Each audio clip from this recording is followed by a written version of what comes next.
नमस्कार। आरएस मुख्य परीक्षा में ऐसे कोई भी सवाल नहीं पूछे जाते जो पाठ्यक्रम से बाहर हो या उनके बारे में आपने पढ़ नहीं रखा हो। बस सवाल ये है कि जो आपका विषय है उसको किस अर्थ में आपने समझा है। जैसे एक छोटा सा टॉपिक लेता हूँ, सूचना का अधिकार। भाई आपको पता है कि 2005 12 अक्टूबर 2005 को लागू हुआ था। इसका प्रयोजन क्या है? सरकारी जो तंत्र है उसमें पारदर्शिता है, भ्रष्टाचार रुक गई, ये इसका लक्ष्य है। ठीक है। और इसमें अपील की जो व्यवस्था की गई है वो सारा मैकेनिज्म इसके अंदर आपने बताया। ठीक है। आपने मान लीजिए 50 शब्दों में सूचना का अधिकार पूरा तैयार कर लिया कि सूचना का अधिकार कब लागू हुआ, किसके प्रयासों से लागू हुआ, ये बता दिया। फिर उसके बाद में इसके क्या इम्पैक्ट आए, इस तरीके से आपने 50 शब्द में ये मानता हूँ सूचना का अधिकार तैयार कर लिया। लेकिन अब सवाल पूछा जाता है कि सूचना की जो अधिकार है उसमें प्रॉब्लम क्या आ रही है।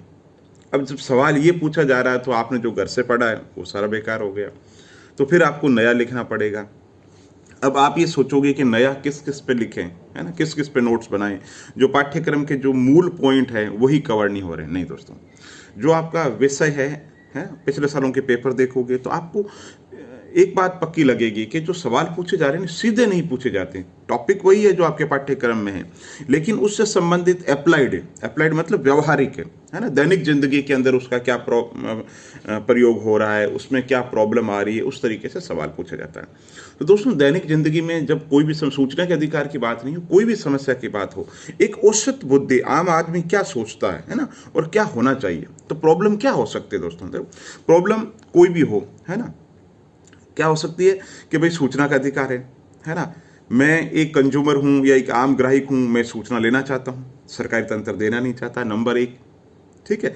नंबर 2, सूचना का जो अधिकार है उस कानून में स्वयं कुछ आंशिक अपूर्णताएं हैं। ये बात आप किसी भी कानून के लिए कह दो, कोई भी कानून अपने आप में पूरा नहीं होता। दूसरी बात आप ये कह सकते हो। तीसरी बात आप ये कह सकते हो कि भाई सूचना का जो अधिकार है ना, उसमें से कुछ कारणों से कुछ चीजें, है ना, सूचना के अधिकार से बाहर रख दी गई है या उनकी व्याख्या नहीं की गई है, तो इसलिए सरकारी तंत्र देते समय आनाकानी करता है ना, या देना नहीं चाहता, या देरी से देता है, या बहानेबाजी करता है। तो ये भी एक पॉइंट हो जाएगा। फिर एक और पॉइंट है कि जिसको ऑथराइज बनाया गया है सूचना आयोग, उस सूचना आयोग के स्वयं के पास में मशीनरी नहीं है, उसके पास में वित्त नहीं है, उसके पास में संसाधन नहीं है। तो जो सूचना आयोग है संस्था, वो खुद अपने आप में इतनी सक्रिय अभी तक नहीं बन पाई है जितनी सक्रिय होनी चाहिए। फिर एक कहो कि अभी तक जो जनता है वो सूचना के अधिकार को लेकर के जितनी जागरूक होनी चाहिए वो नहीं हुई है। इसके अलावा एक कह सकते हैं कि सूचना के अधिकार के द्वारा कुछ नकारात्मक लोगों की वजह से सूचना के अधिकार पर प्रश्न चिन्ह लगने लग गया है। तो आप जब पढ़ो ना, उसी तरीके से 4-5 पॉइंट उसको साथ में तैयार कर लो कि भाई सूचना के अधिकार में क्या क्या प्रॉब्लम हो सकती है।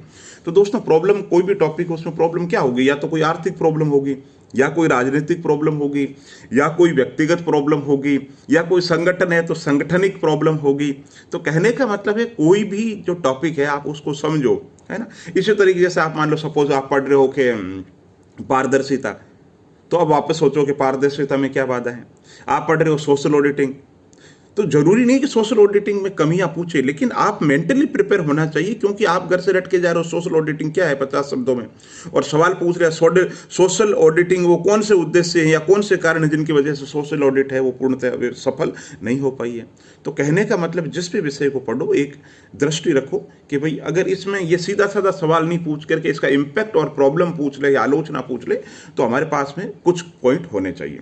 और ये पॉइंट कोई बहुत बड़े ज़्यादा पॉइंट नहीं, आप 3 लाइन 4 लाइन लिख सको। तो इस तरीके से आप मेंटली तैयारी करो। बहुत बहुत धन्यवाद।